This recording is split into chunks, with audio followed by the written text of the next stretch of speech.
एक संत वहां उस नगर में आया और उसने कहा भाई मैंने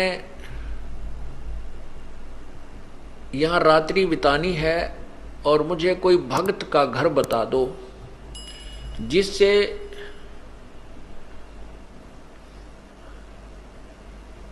मेरा जो है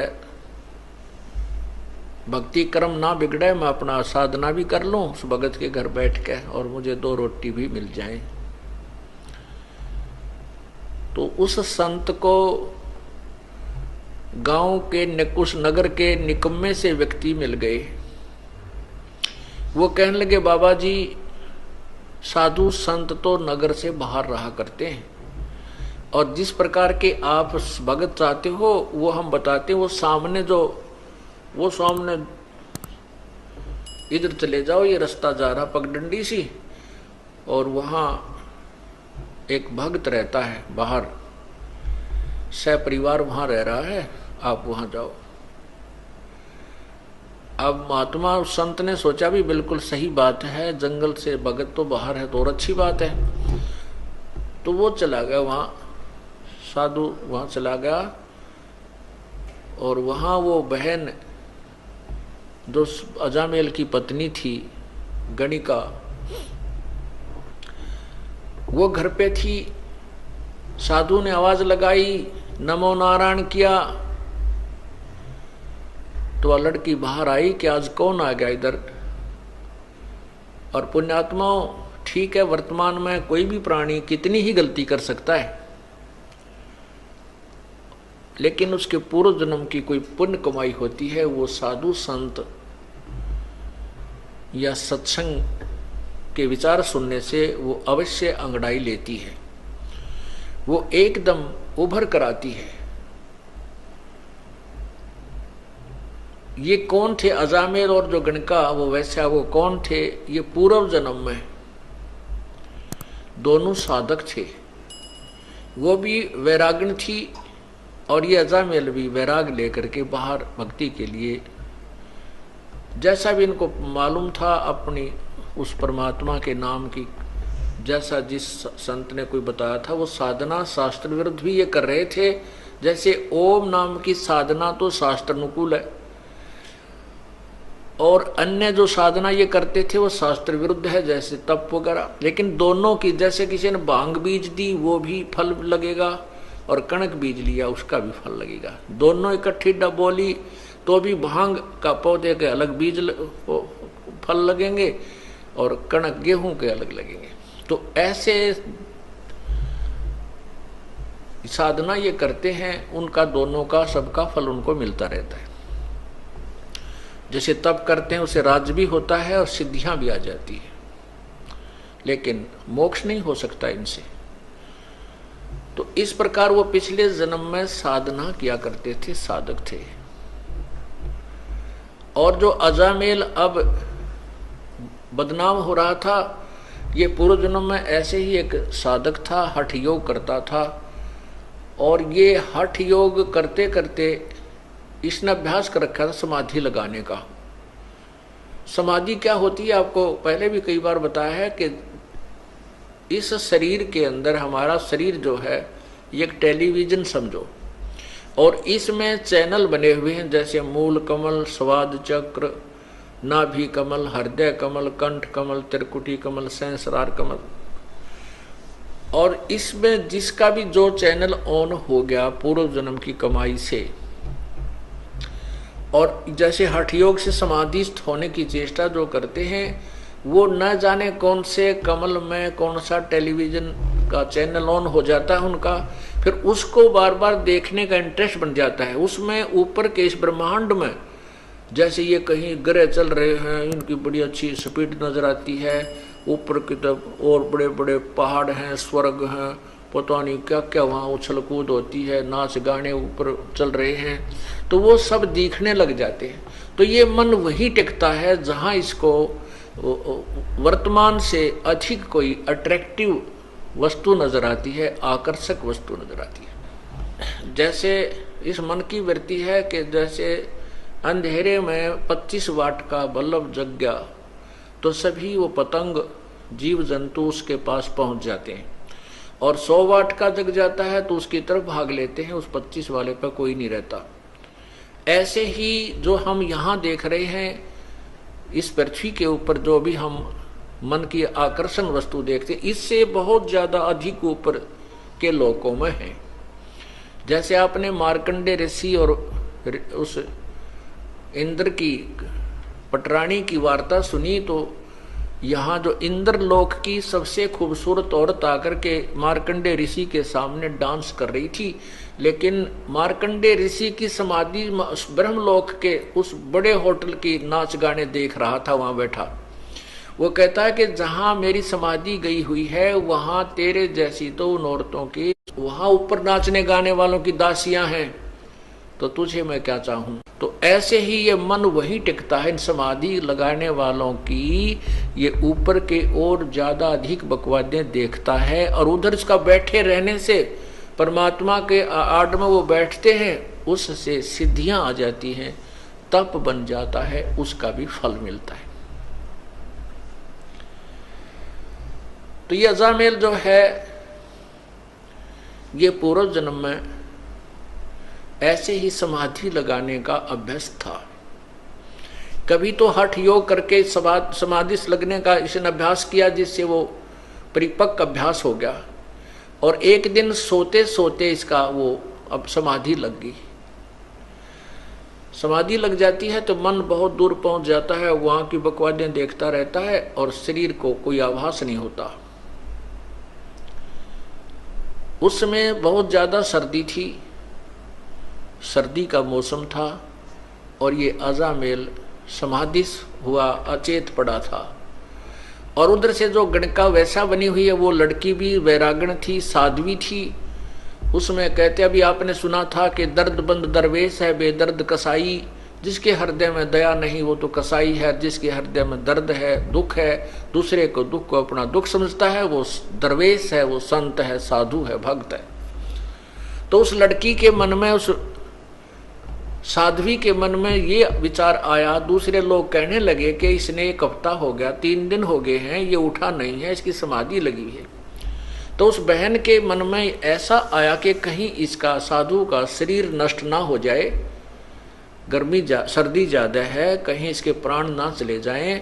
और कोई कपड़ा था नहीं इस भक्त ने, उस साधक ने अजामेल जो पूर्व जन्म में केवल एक कोपीन, एक लंगोट पर्दे पर बांध रखा था, बाकी नीवस्त्र था, कोई कपड़ा नहीं रखता था।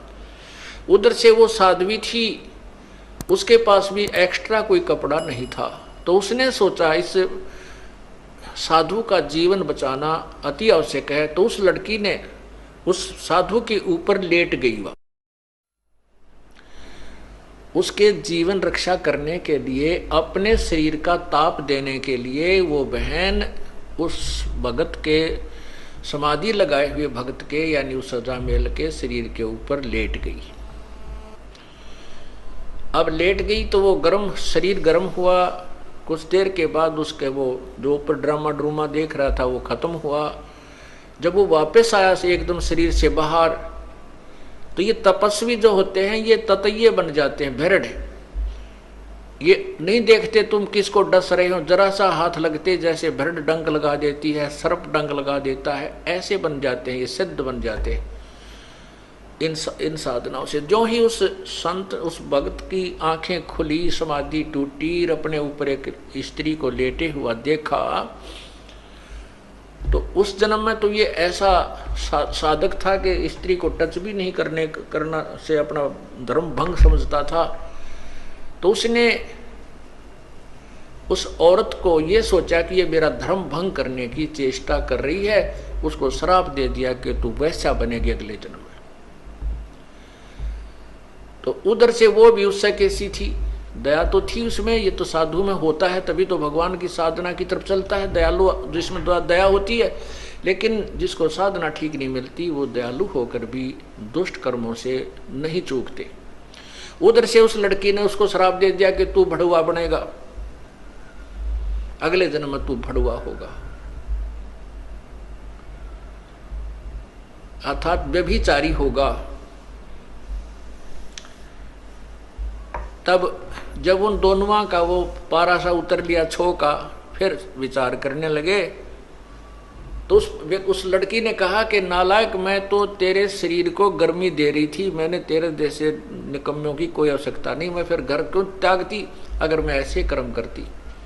मैं तो, मुझे पता लगा कि 2-3 दिन से तू बेहोश पड़ा है, कहीं तेरा शरीर नष्ट ना हो जाए, मैं तो इसलिए तेरे शरीर को गर्मी देने के लिए, और कोई वस्त्र ना था मेरे पास, अपने ही शरीर से तेरी रक्षा कर रही थी।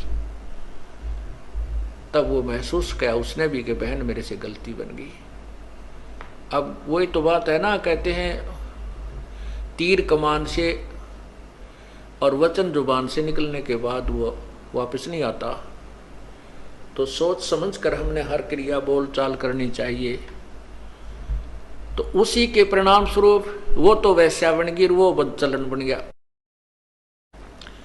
दोनों का फिर संयोग हो गया। अब वो पति पत्नी रूप में, फिर उसके बाद उनका काफी प्रेम बन गया। जैसे जब उन्होंने पता लगाया था कि उस भक्त ने भी पता लगा कि तू कुर्बान थी, तेरा शरीर की रक्षा की, तो उनका आपस में बहुत ज्यादा लगाव बन गया, आपस में प्रेम बन गया, एक दूसरे ममता बन गई। बिल्कुल वो उस जीवन में ब्रह्मचारी रहे और बिल्कुल ठीक रहे। लेकिन वो ममता जो आपस में, युकाल का तो जाल बड़ा भयंकर है, वो आपस में मोह फंसा रहा। उस मोह ने ये फिर कट्ठे लपेट दिए, अगले जन्म में ये पति पत्नी बना दिए, और साथ में वो वैश्या बन गई और अजामेल बन गया ये बदचलन बड़ुआ। अब वो साधु वहां संत पहुंचा उसके द्वार पे, तो वो लड़की जो गणका बनी हुई थी वो एकदम बाहर आई कि हमारे द्वार पर नमो नारायण करने वाला कौन आ गया। तो गाली देने वाले तो बेसिक आ जाते थे, और आज ये परमात्मा का नाम उच्चार करने वाला कौन आ गया। एकदम वो बाहर आई और कहते हैं पिछले जन्म की जो साधना की हुई होती है, वो भक्त आत्मा मनुष्य जीवन से जब आते हैं तो शीघ्र भक्ति पर लग जाते हैं। चाहे वह कितने ही दुराचार करता है, चाहे कितने ही वो विकार करता है, शराब पीवे, मांस खावे, चाहे तम्बाकू सुल्फा पीता है, वो पिछले जन्म का जो मनुष्य शरीरधारी प्राणी होता है और पिछले जन्म में कुछ भक्ति की हुई होती है और वर्तमान में कुसंगत में फंस जाता है, वो तुरंत त्याग देता है उन बुराइयों को और परमात्मा की भक्ति में उसी प्रकार सपीडता लग जाता है। अब उस भक्तनी ने बाहर आते ही ऋषि के चरण दिए और कहा, जो हमारे कौन सा पुण्य उदय हुआ, हमारे द्वार पर साधु संत आए हैं, आओ जी बैठो जी। अब साधु ने संत ने सोचा भी कति ठीक ठिकाना आ गए तो बहुत भगवान आत्मा मिल गई और बहुत ही अच्छे भक्त मिल गए। अब अंदर जब पहुंचा तो उसने एक चारपाई थी जिसी घर पे, वो उस पे बिछा दिए सुंदर कपड़े धोए धाए, साधु बैठ गया दच के उस चारपाई के बीच में।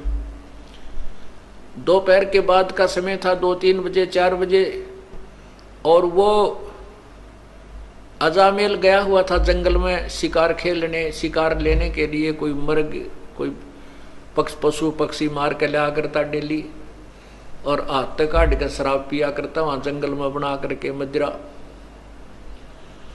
तो वो आया, उसने क्या कर रखा कि कंधे पे लठे और लठ के अंदर एक वो टांग रखा हिरण मार के,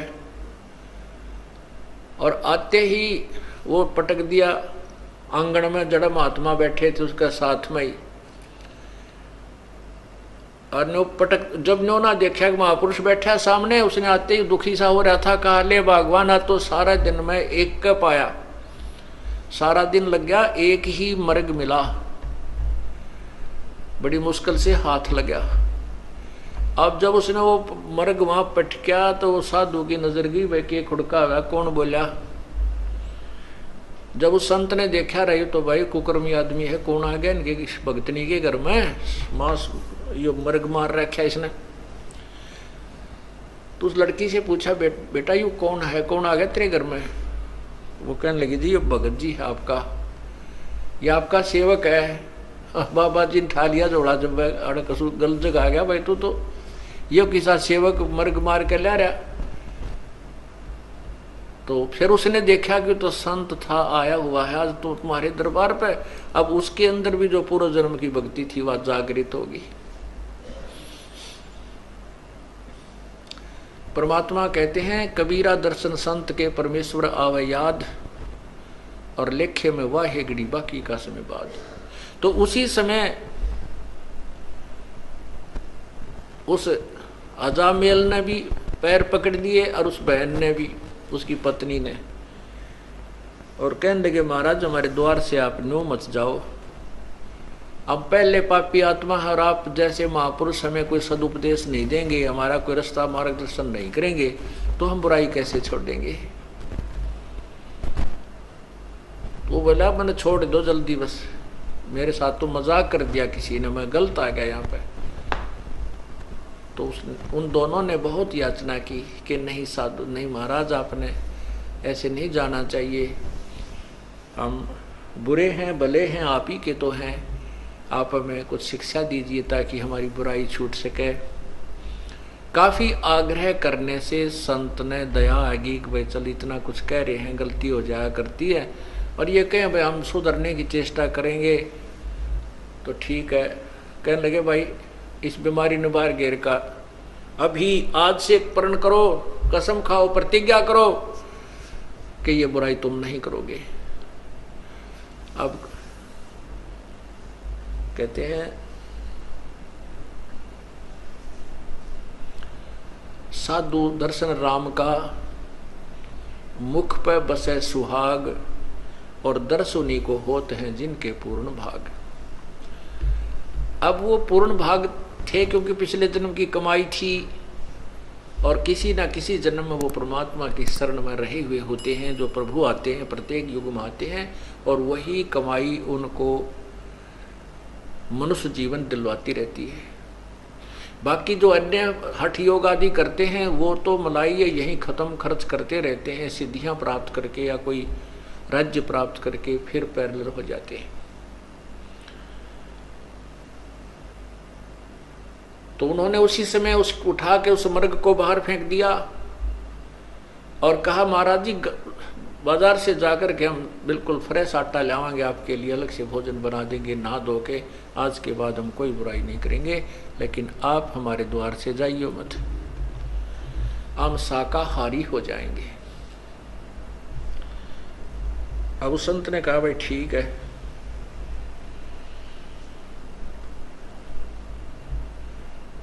तो क्या हुआ, गर्मियों के दिन थे, गर्मी का मौसम था। अब वो भोजन ला करके बाहर से उन्होंने नहा धो कर स्वच्छ होकर के सारा घर दोबारा लीप लाप के पवित्र कर दिया। कहने का भाव कि उस संत का पेटा भर दिया, भाई ई भी ये बिल्कुल ठीक हो गए। तो उसके मन में आया कि परमात्मा ने शायद तुम्हारे लिए ही मुझे यहाँ भेजा है। जैसा भी संत के विचार होते हैं वो अच्छे ही हुआ करते हैं, चाहे वो किसी भी भगवान की साधना कर रहा है। उसके जैसे खेल के खिलाड़ी होते हैं, उनके कोई किसी भी खेल में खेल रहे हैं, उनके नियम और वो सब उससे परिचित होते हैं।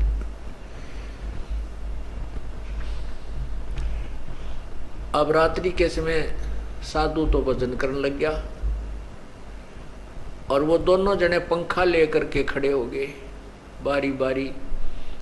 फिर वो भजन वाद साधना करके लेट गया, तो लेट के आसपास छिड़का कर दिया पानी का, और ऐसे पंखा बारी बारी कभी वो खड़ी हो जा कभी वो खड़ा हो जा, उसको साधु को हवा कर रहे हैं। सुबेरा संत बोला भाई भक्तों एक काम करो, तुम नाम ले लो, भगवान का नाम जप्या करो। तो वो कहने लगे महाराज जी मारे पर नाम में कोई लिया था, और कोई को बात करवा ले, कितना कठिन काम करवा ले, यो नाम नहीं लिया जाता। तुलसी पिछले पाप से हरि चर्चा ना भावे, जैसे जबर के भेगते भाई भूख विदा हो जावे।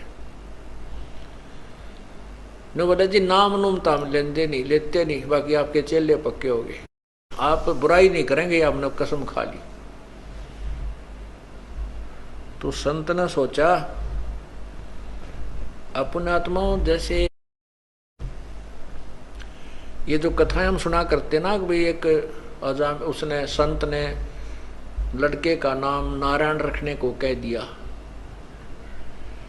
और उस नारायण नारायण करने से वो पार हो गया, ऐसा नहीं। ये यथार्थ कथा आपको सुना रहा हूं उसी नारायण नाम के ऊपर।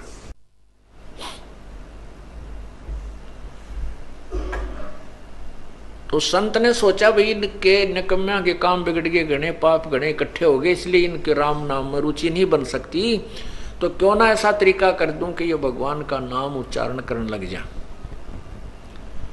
नो बोला भाई तुम्हारा लड़का होगा 10वें महीने, लेकिन उस लड़के का नाम जो मैं बताऊं वही रखना, उसका नाम तुम नारायण रख लेना। दोनों ने करबद्ध होकर कहा कि प्रभु जैसे आपकी आज्ञा, आपकी दी संतान जो होगी, पुत्र होगा, तो उसका नाम हम नारायण रख देंगे। ऐसा ही हुआ, लड़का हुआ, लड़के का नाम नारायण रख दिया। अब छोटा बालक बुढ़ापे में बहुत प्यारा लगता है, छोटा बच्चा वैसे भी ज्यादा प्रिय होता है, लड़का हो चाहे लड़की।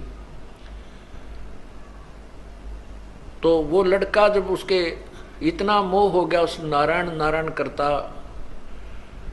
वो लड़का थोड़ी इधर उधर हो जाता, घंटा 2 घंटे ना आता, तो वो नारायण नारायण करता हुआ उस बालक ने ढूंढ के लाता, चाहे वो जंगल में कितना कोई बेर ब्यार खाने गया हुआ होता, फल खाने के लिए, वहीं से ढूंढ के ले आता। अरे कित गया तेने अड़क खा जाएंगे हैं जंगली जानवर, बेटा दूर मत जाकर, भयभीत रहता। उसके अंदर इतना मोह बन गया। एक दिन उसकी अचानक मृत्यु होगी, क्योंकि उसका समय जो है ना, उसकी मृत्यु होगी, उस अजामेल की मृत्यु होगी। तो उसको यम के दूत ऊपर लेकर गए धर्मराज के दरबार में, जहां अकाउंट होता है एज का, कर्मा का, कितनी आयु थी, कितने समय में यू मरा, इसने कैसे पुण्य कितने पाप किए। जब उसकी मृत्यु होगी तो उसकी पत्नी ने देखा कि तो मर गया अचानक। 2-4 दिन से वो अस्वस्थ भी चल रहा था। उसकी मृत्यु होते उसकी पत्नी ने हाहाकार मचा दिया। उसका कोई साथी था नहीं, ना कोई गांव का सहयोगी था, सब उससे नफरत करते थे।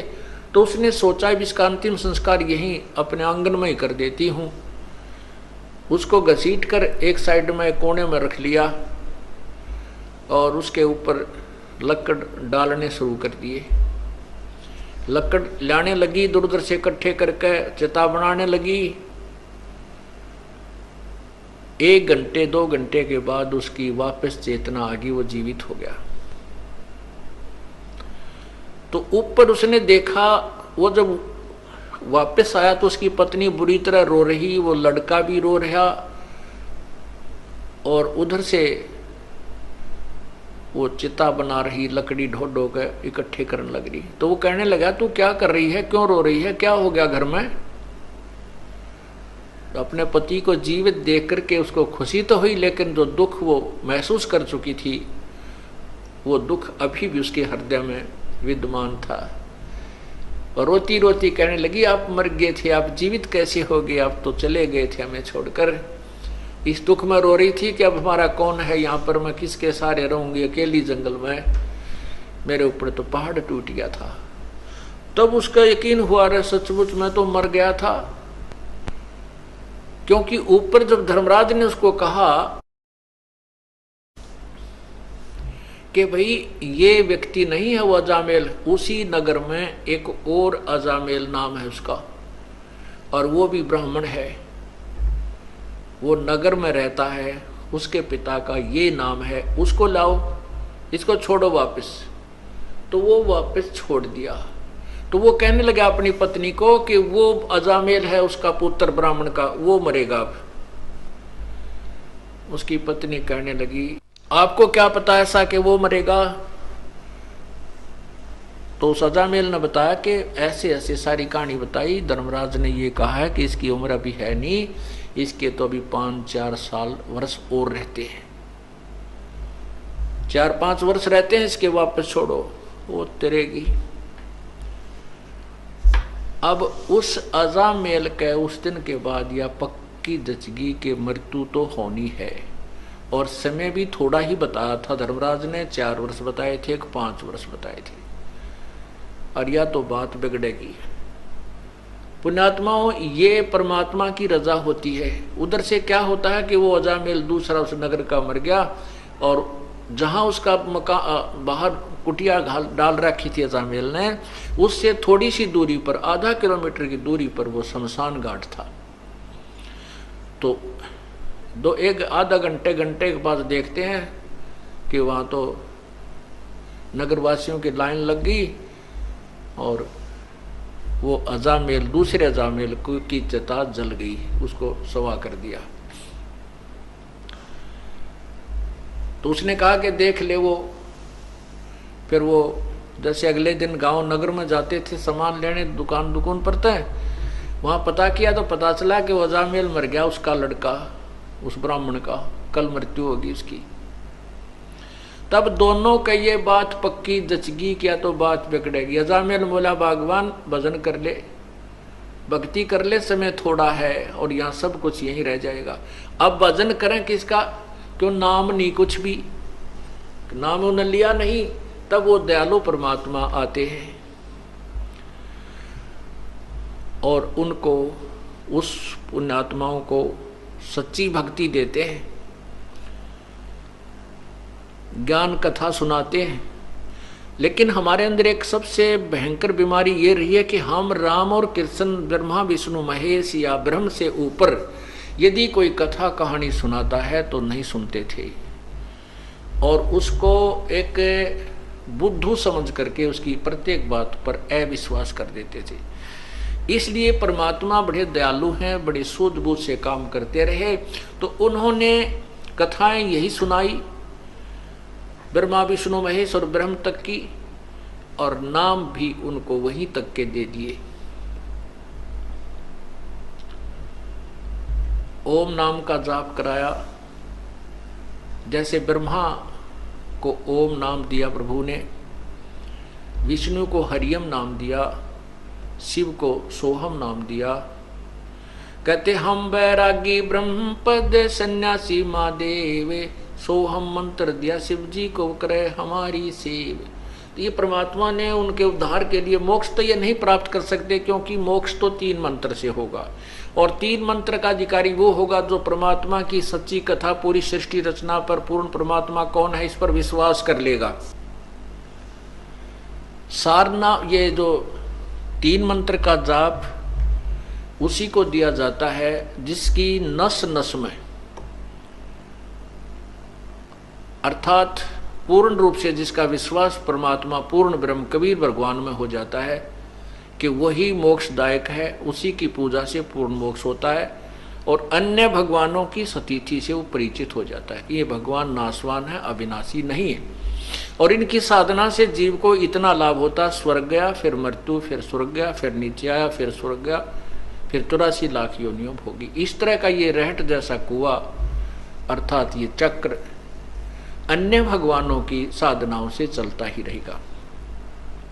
पूर्ण परमात्मा की भक्ति से पूर्ण मोक्ष होगा। तो इसलिए परमात्मा जैसे पहली बार आए, ब्रह्मा को ओम नाम दिया, क्योंकि वो वेदों में ओम नाम से दृढ़ था कि इसके अतिरिक्त कोई मंत्र नहीं है। तो उसका नाम भी, उस नाम का जाप भी पूर्ण संत से लेकर ही किया जाए तो ही लाभ होता है। इसलिए विष्णु जी को हरियम जाप दिया, विष्णु और लक्ष्मी दोनों को, सावित्री और ब्रह्मा को ओम दिया, और शिव को और पार्वती को यही मंत्र दिया। क्योंकि तत्व ज्ञान है, धीरे धीरे समझ में आएगा आपको। अभी तो हमने केवल ये कथाएं सुन रखी थी, छोटी मोटी कथाएं थी, या संतोषी माता के व्रत की कथा सुन रखी थी, और ये कथा हम नहीं सुन पाए थे, और पूर्ण परमात्मा के बारे में तो हमें परिचित थे। तो तत्व ज्ञान का धीरे धीरे समझ में आएगा कि ये मंत्र कहाँ काम करते हैं, कैसे करते हैं, कैसे राहत देते हैं। तो इस प्रकार फिर वो अजामेल पूर्ण परमात्मा आए, और उनको आकर के फिर मंत्र दिया अजामेल और उस लड़की को। उन्होंने फिर उस भय से, उस डर से साधना की कि झूठा संसार है, ये जब यहीं छोड़ जाएंगे और समय बहुत कम रह गया है, और भक्ति नहीं की तो वहां यम के दूत ऐसे पीट रहे थे, ऐसे डाल रहे थे नरक में, कोई नहीं सुन रहा था, उठा उठा कर फेंक रहे थे, हाहाकार मचा था। तो कई ऐसे जो व्यक्ति हैं नास्तिक टाइप के या ज्यादा चतुर मानते अपने आप को, वो कहते हैं कि ये कथाएं जस्ती नहीं कि भगवान के घर में भी धोखा लग जाता है क्या, कि मरना किसी को होता है, मार कोई दिया जाता है। भगवान के घर में कोई धोखा नहीं लगता। ये तो उन व्यक्तियों के ऊपर रहम होता है, उनके लिए गोल्डन चांस देता है परमात्मा, जो पुण्य आत्मा गणी होती है, उन्हीं को ऊपर दिखा करके वापस छोड़ दिया जाता है कि ताकि ये यहाँ की यथार्थता को पहचान कर फिर संसार को आसार समझ के अपना काम बना ले, भक्ति पर दृढ़ हो जाए। उन पर विशेष कृपा होती है। तो जैसे अजामेल और गणका पर विशेष, उस अजामेल पर विशेष कृपा हुई कि उसको वो सारा ऊपर का दिखा करके झंझट और वापस छोड़ दिया। फिर उसको भय बन गया, उसको चिंता बन गई, तब उसका अजामेल और गणका वो दोनों विमान में बैठ करके स्वर्ग गए। इसमें क्या बताया है, सुनो महात्म नाम का मुजरे चलवाई, अजामेल गणका तेरे और सदन कसाई।